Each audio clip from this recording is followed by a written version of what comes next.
Hello, my name is E.S. Wynn. I also go under the name of Ellie Valkyrie, and I have some things written under the name Three Wolves. Uh, I'd like to talk to you today about this fur that I have here.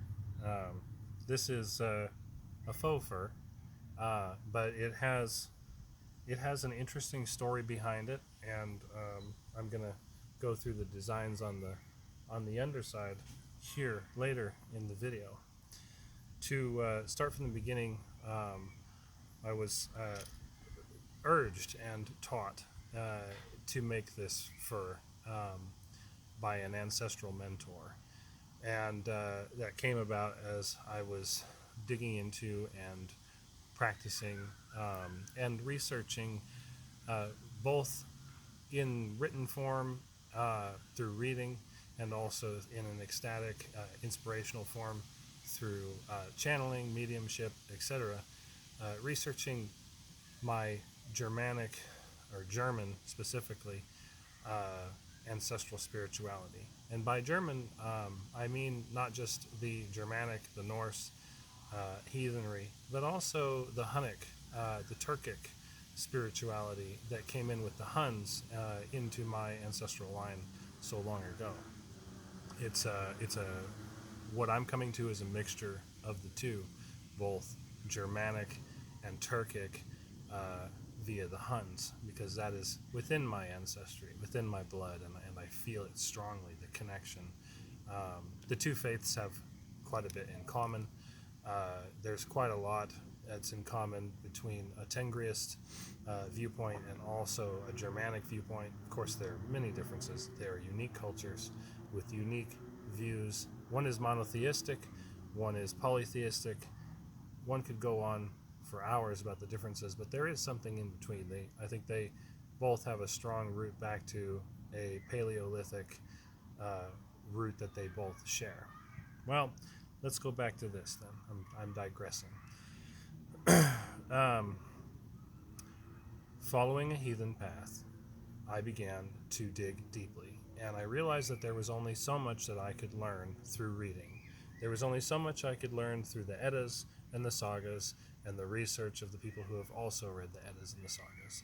What I needed to do was take an inspirational approach. I needed to take a shamanic approach. I needed to dig into the darkness, as it were, and learn what cannot be learned through reading.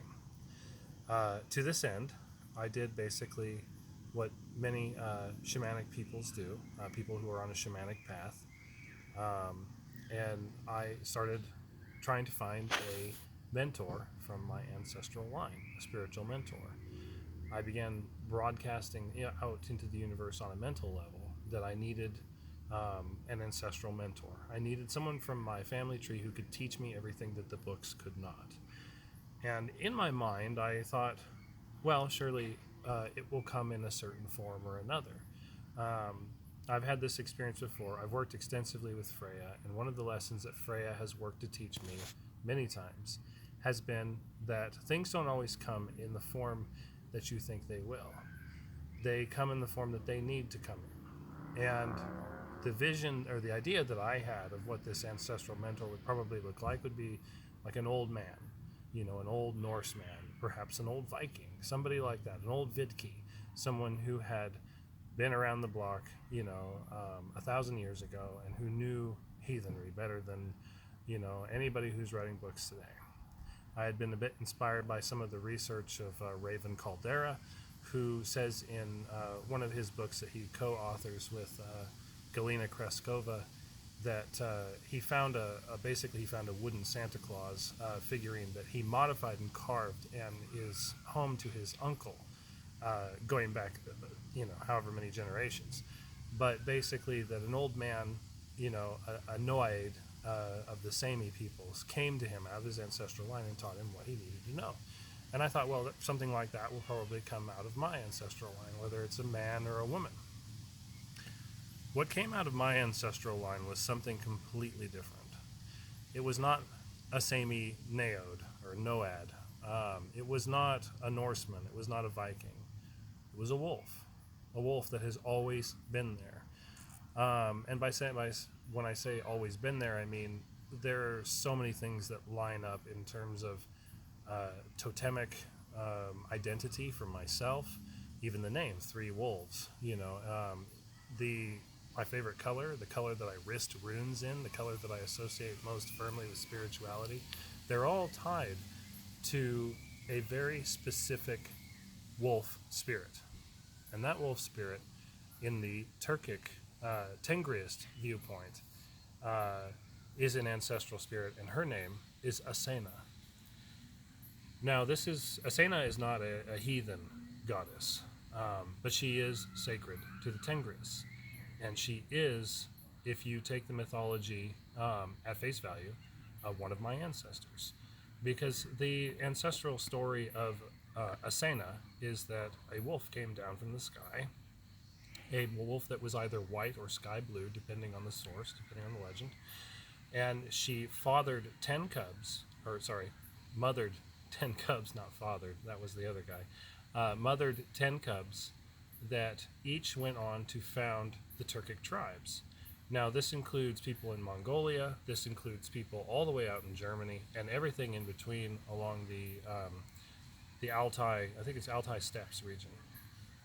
It's a wide region, wide Eurasian region, and these 10 half-wolf, half-human ancestors of the Turkic tribes, their blood goes through all the regions that these nomadic peoples touched. I mean, the Huns, they went right through Germany, and they went right down into Italy. I mean, they went everywhere. And there is some of that in my line, and I've connected very strongly with it. So, when I made contact with this ancestral spirit, she came through very loud. I mean, I could feel it in my body in a way that I haven't felt any of the gods, any of the heathen gods, reach out to me. I did a lot of research into Tengriism. I didn't feel like I needed to abandon heathenry for Tengriism, but certain commonalities between Tengriism and heathenry definitely have begun to resonate that much more strongly. The commonalities are beginning to resonate much more strongly within my spirituality. When I made contact with her, I asked her what I needed to learn, what I needed to do. And one of the things that she told me was I needed to make a visioning hide. Now, this is not anything I had ever heard of before or seen before. There are stories of our heathen ancestors going under a hide or a fur as part of an utiseta, a type of outdoor meditation where they pull the cloak over the head or the hide over the head, even a wolf hide. And there are stories within our own literature as heathens where men and women will don wolf furs and shape change. It's like a shamanic type of thing. It goes back to what I believe to be a common root. And so she told me I needed to make a visioning hide.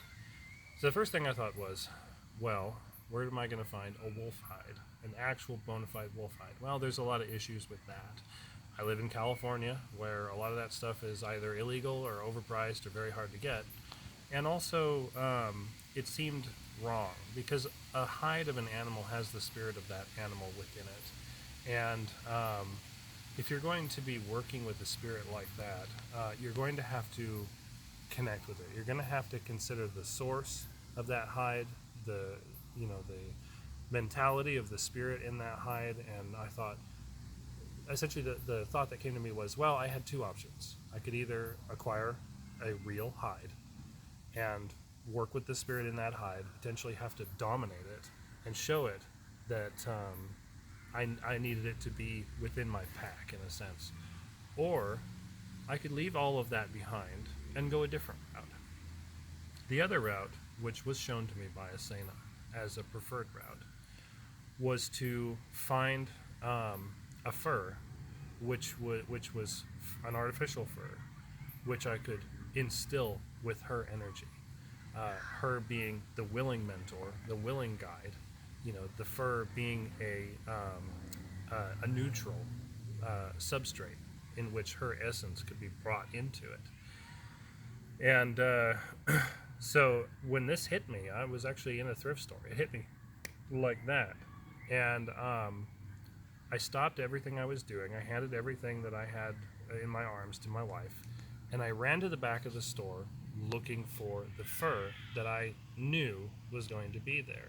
And I found a fur coat, the fur coat that actually this used to be.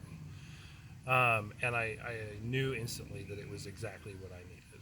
And so I bought it on the spot. I took it home. I sanctified it over the course of 3 days. Ritually worked with it in the dark while listening to wolf howls and drums, and tore the coat into shreds, and then slowly reworked it into the hide that you see here. Now, this was originally a jacket that just had a collar that went down like this, and it had cuffs on the wrists. But that was it.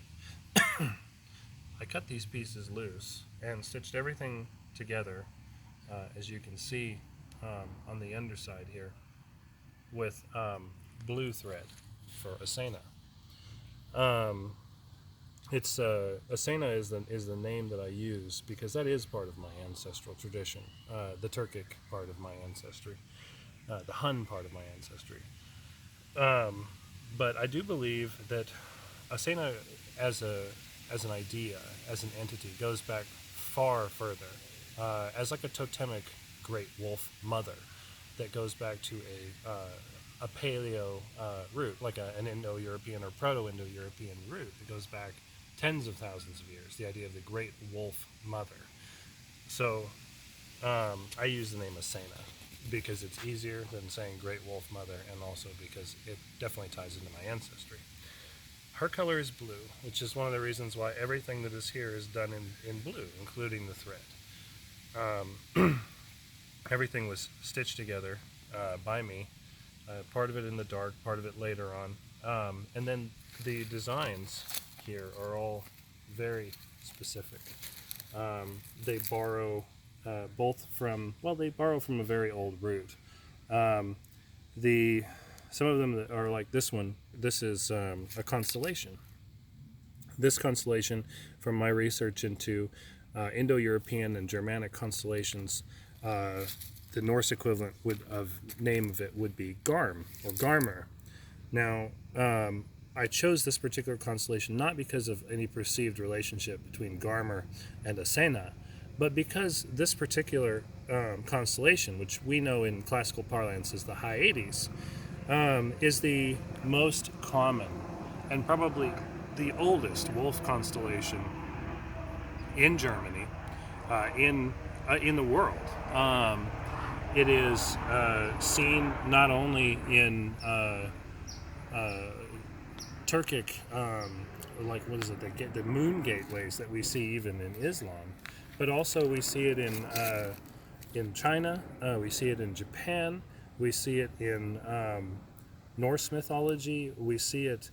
It's in literally dozens of cosmologies, and because it's so widely spread, that my hypothesis is that it's probably the oldest, and therefore the wolf constellation that is the oldest and most widely spread makes sense to me to use in association with Asena on this visioning hide. In runes here beneath it, I have the name of Asena. I have these magical rune staves here and here and here, which say very specific things. Like this one says Valkyria, which is one of my roles in life. Is I consider myself a Valkyrie. That's one of my elements of my life.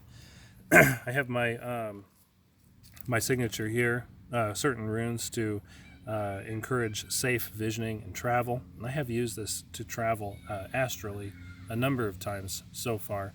And it's interesting because when I sit with it or when I lay with it and I put my hands on it and I whisper the name Asena, I get this shiver. I can feel it. She's there with me. It's like I'm riding the wolf. And I mean, I can even feel the hands and the feet begin to you can feel that transformation into the wolf spirit, the wolf filgia, if you will.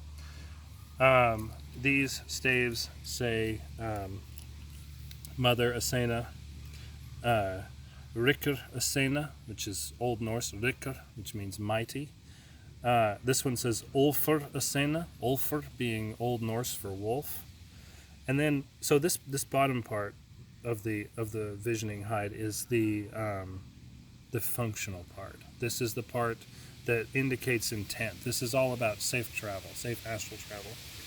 The top part is me, in a sense. It's my identity. It's my ancestry. On this side, we have representations that you see on of ships with people on them. Now, these have historical significance in that we see these same designs in really old rock art in places like Sweden. The boats often carrying the sun or saluting the sun, ancestors who have passed on. That's what this is for me, which is one of the reasons why I've used Fehu and Othala here in accordance with them. So these are representative of my physical ancestors.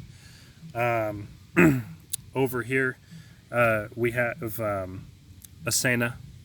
This is a representation that I found on a rock, essentially, a Paleolithic rock carving of a wolf.